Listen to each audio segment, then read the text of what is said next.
Hadi elin sofraya, karnını doyur. Bak el, burası senin de evin. Biz akrabayız.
Bak Barzan.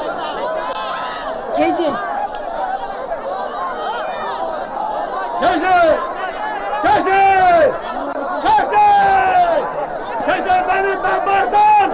Sen yaşıyor musun? Sana oldu da dedim.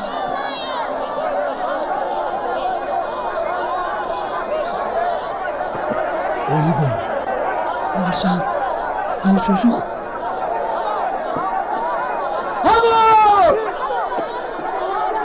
O Barzan sen misin? Sen yaşlı mısın? Ama o çocuk kimin ama? Senin için ölmüştülerdi. Keşke ölmüş olaydın. Oo! Gece.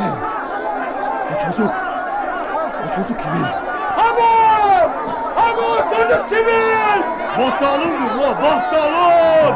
Bahtal, hayır Bahtal! Allah selamet etti! Demek babam ağalık gücünü böyle gösteriyor. Artık o benim babam değildir. Koruculuk da ağalık da yerin dibine batsın.